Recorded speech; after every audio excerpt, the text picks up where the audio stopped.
ဒီနေ့မှာတော့ KD ရဲ့တငယ်ချင်းစိုက်နဲ့အတူအစီတွေပြိုင်စားကြမယ်ဆိုတဲ့ကစားနေကစားပြတော့ပြီးမှဖြစ်ပါတယ်။ဒါလို့အစီတွေလူပြီးပြိုင်စားတဲ့ကစားနေလို့ KD ကလည်းမပေးထားလဲဆိုလို့ရှင်တော့ဒီကစားနေကအစီတွေကိုအပြိုင်ဆိုင်လူပြီးစားကြတဲ့ကစားနေဖြစ်လို့ပါပြည့်တဲ့စင်းဒီကစားနေကစားမယ်ဆိုလို့ရှင်တော့မာရီယိုချန်ပီယံချင်တာအများဖြစ်မေဟီရိုနဲ့မစမန်တွေကိုကင်ဖို့ချန်ပီယံချင်ပါတယ်။စားဟီရိုတွေကိုရွေးပြီးကင်မယ်ဆိုလို့ရှင်တော့လူချင်းမင်းတို့ရဲ့အစီတွေပဲတခြားလူစားတော့ခံရပါလိမ့်မယ်။စမောကတော့အပီပီနဲ့အစမ်းနဲ့ချဖို့တော့ဂဝဲမှာစီးချပဲကန်လိုက်ပါတယ်။အပေါ်ဆုံးအဒီက KD ထင်တော့အဘောလို့ပဲထင်ပါတယ်ဘာလို့ဆိုလို့ရှိရင်တို့မှအလန်တစ်ခုမှမပါပါဘူးဘာလန်လည်းမသိဘူးနော်အလန်ခိုးလာကြတယ်အလန်ခိုးတယ်မလေးဆိုတော့ဆမ်ပြီးတော့ဆမ်ပြီးမပြိတက်ကြီးအလန်ခိုးပြောင်းမြန်လန်တော့လူချင်းမင်းတို့နဲ့ဒီအစီစားတဲ့ကစားနေကစားမယ်ဆိုလို့ရှိရင်တော့အရန်ကိုတိတ်ထားပြီးကစားပါတယ်ကိုရိုမာရီရဲ့ကိုရိုမာရီအစီတို့ညီမပေးပါအစီစားမှညီမအားစီမမို့လို့ပါဟာကမနေစီကိုပေးစမ်းအစီငါပေးစမ်းအစီငါပေးစမ်းအစီပေးစမ်း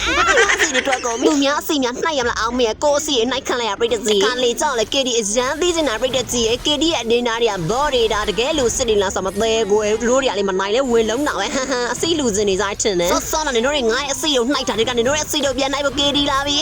ရော့ဖောင်းမှာGoogle Oh my god အစီတွေများပြိတက်ကြီးအဲ့လိုအစီတွေများမြင် KD အဇံပြောတာပဲ